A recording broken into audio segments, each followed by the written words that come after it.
Bienvenue au balado Allume tes lumières. Je m'appelle Becky et j'étudie en cinéma. Moi, c'est Philippe, je suis étudiant en sciences de la nature. Puis aujourd'hui, on est avec Émilie, qui travaille comme enseignante en technique sociale au cégep. Je te laisse te présenter. Bonjour, effectivement, Émilie Racine. Je suis enseignante au cégep ici à Rouyn-Noranda en technique de travail social. Je suis ici aussi aujourd'hui, par mes implications. J'ai été un petit peu intervenante pour le point d'appui et pour le CAVAC qui travaille avec des victimes d'actes criminels. Donc là, si on rentre dans notre thème de l'épisode d'aujourd'hui, on va parler des témoins, actifs et passifs. Déjà là, on peut commencer par dire, OK, mais c'est quoi la différence entre on pourrait dire un bon témoin et un mauvais témoin, techniquement, mais ce serait plus actif et passif. Donc, c'est quoi la différence entre les deux? Ben, tu sais, un témoin passif, ça le dit, je pense, c'est quelqu'un qui va voir une situation, mais qui ne réagira pas. Peut-être qu'il va figer, qu'on pourrait dire, ou juste fuir la situation, l'ignorer. Tandis qu'un témoin actif, c'est quelqu'un qui va prendre part à la situation pour la dénoncer, pour essayer de l'arrêter. Il y a aussi une autre catégorie, peut-être, de témoins, je peux te dire. Ben oui. Les témoins complices sont ceux qui vont, dans le fond, peut-être... participer dans oui, le fond. c'est ça, merci, avec l'auteur d'une agression, par exemple, ou rire de ce qui se passe. Donc, on va éviter les témoins passifs et complices pour préférer, dans le fond, d'être un témoin actif dans une situation. Fait qu'être un témoin actif, c'est un peu prendre soin de notre communauté, des gens autour de nous. Est-ce que on pourrait quasiment dire un peu un devoir de citoyen, quasiment? Oui, tu sais, souvent, on va réduire un peu les violences, les agressions aux individus, mais c'est une problématique sociale. Donc, je pense que les solutions doivent être sociales aussi. Okay. Je pense, pour sortir, c'est une responsabilité qu'on a là, au niveau de la société, comme nos amis, mais aussi les gens qu'on voit, qu'on côtoie, même si on les connaît pas. Je pense que si on est témoin d'une situation, on doit agir si on est en sécurité, là, bien évidemment. Exemple, là, t'es au bar ou au restaurant ou peu importe, puis là, tu vois une situation, justement, déconcertante, que t'es comme, OK, c'est quoi les impacts que ça peut avoir si tu agis ou tu fais rien à ce que tu viens juste de voir?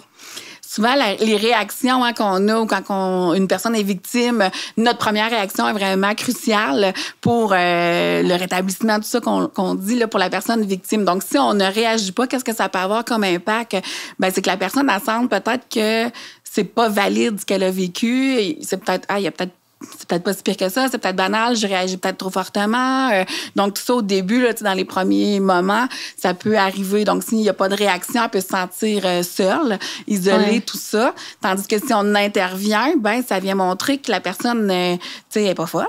Donc, c'est vrai ce que je vis, puis je suis pas seule. Puis ça montre aussi à la personne qui est auteur de l'agression ou, tu sais, ben, là, on parle d'agression, mais peu importe l'agression, qu'on n'est pas d'accord avec ça, que c'est inacceptable ce qu'il fait. Donc, ça vient aussi stopper l'événement.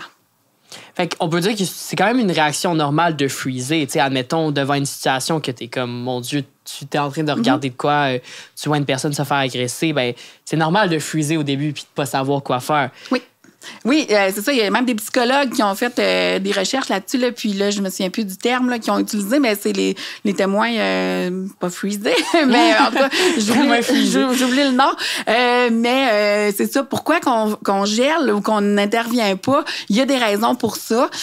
Premièrement, peut-être que ça nous rappelle, ça nous ramène dans un de nos propres traumas à nous. Donc là, on fige. Puis les psychologues se disaient, il y a d'autres mondes, on se déresponsabilise. Plus il y a de monde autour d'un événement, moins on va réagir parce qu'on se dit, ben, les autres vont le faire. On se déresponsabilise facilement peut-être quand il y a d'autres gens. Donc, c'est ça qui avait été prouvé un peu là, par ces études-là, que plus il y a de gens, moins on va intervenir. Mais là, si tout le monde se dit ça, l'autre va intervenir, personne n'intervient finalement. C'est ça, si ça ravive quelque chose en nous, si on a peur pour notre sécurité aussi, ça se peut qu'on ne réagisse pas, qu'on va geler ou qu'on va s'enfuir. Donc, il y a ces raisons-là, puis elles sont normales, malheureusement. Là, c'est des raisons pour lesquelles on n'intervient pas. Puis t'as-tu des trucs un peu pour réussir à surmonter ces peurs-là, puis justement, pour pas devenir un témoin passif, surmonter ces peurs-là, puis avoir peut-être plus de courage moral, on peut dire ça de même un peu? Ben, se donner du courage, je le sais pas, mais ce qu'on peut faire, c'est peut-être de s'allier. Si on voit, si ça va arriver souvent dans des lieux publics, là, ou en tout cas, même si on ne connaît pas les gens, mais on peut regarder autour de nous. Il y en a d'autres qui ont l'air témoins. On pourra aller leur demander de nous aider, de ne pas intervenir tout seul. Si on ne se sent vraiment pas en sécurité, ben il y a toujours le 911 aussi qu'on peut faire pour au moins intervenir, même si ce n'est pas nous directement qui vont intervenir. C'est un moyen aussi de s'assurer qu'il va se passer quelque chose. Puis des fois, mettons, une agression peut pas être... comme tu dis, il y a plusieurs types d'agressions. Puis des fois, c'est comme moins apparent. Y a-tu des signaux pour qu'on puisse vraiment identifier, OK, là, je pense qu'il y a une personne qui est mal à l'aise ou qui est en détresse. Y a-tu des signaux que nous, comme témoins, on peut voir? Oui, on peut être attentif. C'est ça, si on voit une personne qui devient peut-être plus pâle ou au contraire plus rouge, dépendamment de l'émotion qu'elle vit, qu'elle se retire, qu'elle a le regard fuyant.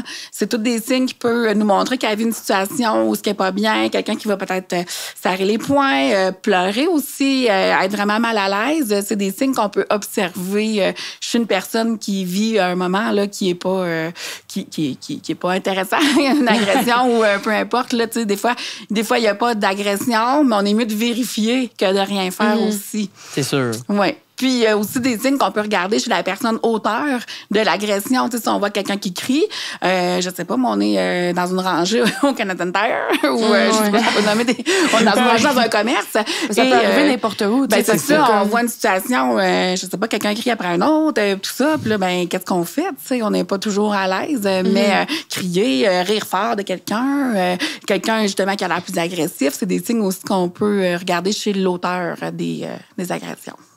Puis là, maintenant, une fois que tu as identifié une personne, là, t'es comme, OK, là, il se passe de quoi, que la personne n'est pas bien, t'es en train de se faire agresser.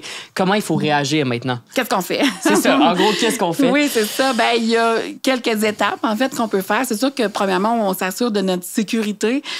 Aussi, on ne peut pas se mettre en danger non plus. On peut aussi vérifier s'il y a des gens autour de nous qui peuvent nous aider à intervenir. Mais ce qu'on peut faire, c'est de distraire un peu là, la situation, aller distraire, l'auteur de l'agression, mais aussi la personne victime, en allant demander, même si on la connaît pas, allô, on peut faire semblant qu'on la connaît. Hey, salut, ça va bien? Excusez, s'interposer, se mettre un peu entre les deux pour discuter. Hey, avez-vous l'heure? Tu sais, par exemple, mon téléphone il est mort. Tu sais, juste pour un peu distraire la situation, pour après ça, peut-être avoir un contact avec la personne victime. Ça peut être justement d'avoir un contact visuel avec elle. Ça va-tu? De le demander, tout ça. On peut déléguer aussi, donc aller chercher de l'aide une fois que la situation est un peu prise en charge. Je ne sais pas si vous côtoyez des événements, tout ça, de plus en plus, on va peut-être y revenir tantôt, mais il y a des gens dans les festivals. Oui, dans les festivals, c'est ça, j'allais dire, il y a des équipes. Qui font des safe space. Ouais. Donc, on peut aussi déléguer, aller voir c'est qui les responsables pour aller chercher de l'aide. Puis, tu sais, admettons que tu es une personne un peu plus comme, je sais pas, imposant ou whatever, est-ce que tu peux aussi directement agir, tu sais, venir voir la personne puis la confronter ou c'est moins une bonne idée? Le confronter, c'est peut-être moins une bonne idée, mais on peut quand même intervenir directement si ça se fait pas ce que tu fais. Tu sais, si tu es à l'aise de le nommer, comme tu dis, une personne qui est imposante, qui a pas peur pour sa sécurité, pourrait le nommer. Ça, c'est du harcèlement, puis c'est pas acceptable, c'est non. Puis ça a tout un impact aussi positif. On parlait tantôt des impacts pour la personne. Quand on va prendre en charge la situation, elle est soutenue. Ça se fait pas ce qui est en train de se faire, c'est nommé, donc ça brise un peu son isolement aussi. Donc oui, quelqu'un qui est à l'aise de le faire, d'être direct, sans être trop confrontant, mais quelqu'un qui va être direct, ça peut être possible aussi. Puis tantôt, on parlait de freezer ou d'être pas sûr d'agir. Peut-être que, je sais pas si j'ai tort, mais est-ce que ça se peut qu'il y ait peur d'être impliqué dans qu'est-ce qui se passe, tu sais, de devoir peut-être avoir des problèmes juridiques après ou peu importe, est-ce que c'est un enjeu qui fait en sorte que des fois, les mondes, ils vont faire comme je vais me mêler de mes affaires, tu sais. Oui, c'est ça, se mêler de ses affaires. On revient des fois à ça.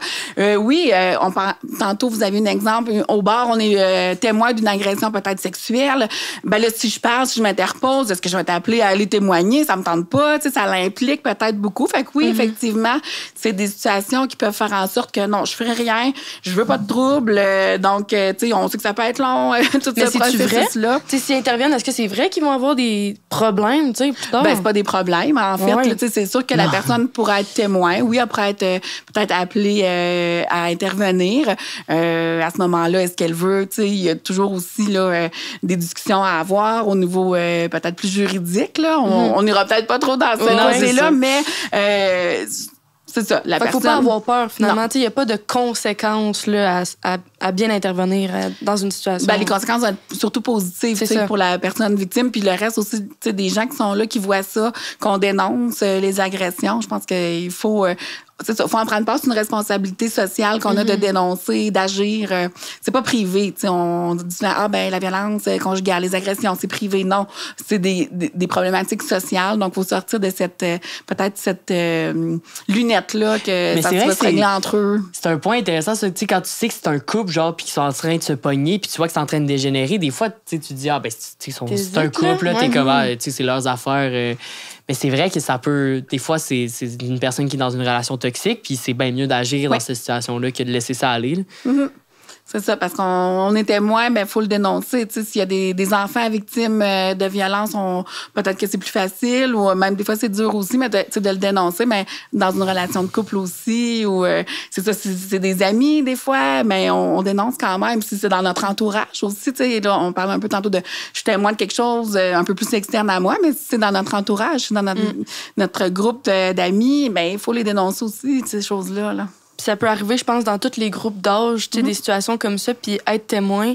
C'est-tu enseigné comme aux plus jeunes à réagir, ou est-ce qu'on devrait plus? Je pense qu'on devrait, tu sais, comme un peu dans tout, là, la sensibilisation, tout ça, je pense que ça devrait être fait davantage. Je sais pas trop ce qui se donne, tu sais, dans les écoles primaires, secondaires, à propos de tout ça, mais effectivement, que comment agir quand on intervient, tu sais, justement, d'apprendre à nommer les choses, pas mettre un enfant en danger, c'est sûr, mais de lui apprendre ça se fait pas, tu sais, ce geste-là, premièrement. Des fois, ça va être aussi niveau parental.